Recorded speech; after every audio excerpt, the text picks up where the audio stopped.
কিন্তু Vietnam viral গেটটা কিন্তু 4 পাল্লায়, দেখেন এই গেটটা কিন্তু আমি একটা পাল্লা কিন্তু খুলে দিলাম। এখন কিন্তু আপনি চাইলেই বাড়ির যে কোনো জিনিসপত্র আসবাবপত্র কিন্তু এখান থেকে কিন্তু আপনি বাড়ির ভিতরে নিতেও পারবেন, বাহির করতেও পারবেন।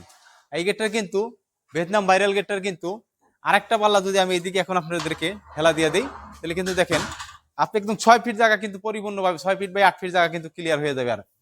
আর এই গেটটার আপনি যখন পরিপূর্ণ গেটটারে খুলবেন তখন কিন্তু গেটটা যখন 3 ফিট জায়গা হইলে কিন্তু আপনি বাস করে এইভাবে কিন্তু রেখে দিতে পারবেন। আমি কিন্তু এই একটা পাল্লা আপনাদেরকে খুলে দেখাইলাম।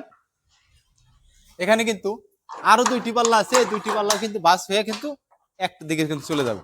দেখেন এখন কিন্তু পরিপূর্ণভাবে কিন্তু আপনি 12 ফিট বাই 8 ফিট জায়গা কিন্তু আপনি ক্লিয়ার হয়ে যাবেন। আপনার বাড়িতে যত বড় গাড়ি মন চায় তত বড় গাড়ি কিন্তু আপনি ঢুকাইতে পারবেন ইনশাল্লাহ। গেটটা কিন্তু লাগাইতে এবং খুলতে খুবই সহজ। একটা বাচ্চা পোলা মানে কিন্তু এই ভিয়েতনাম ভাইরাল গেটটি কিন্তু অনায়াসে কিন্তু খুলতে পারবে, লাগাইতে পারবে। আমি কিন্তু এই যে লাগিয়ে দিলাম, আমি কিন্তু এই যে আরেকটা পাল্লা কিন্তু টেনে দিলাম। এখানে কিন্তু আমি এই 2টা পাল্লা কিন্তু আবার একটা লাগিয়ে দিব। লাগিয়ে দেওয়ার পরে আমি কিন্তু আরেকটা পাল্লা কিন্তু এখন আপনাদের টেনে দিব। এই যে টেনে দিলাম, গেটটা কিন্তু পুরো পরিপূর্ণভাবে আমি আটকে দিলাম।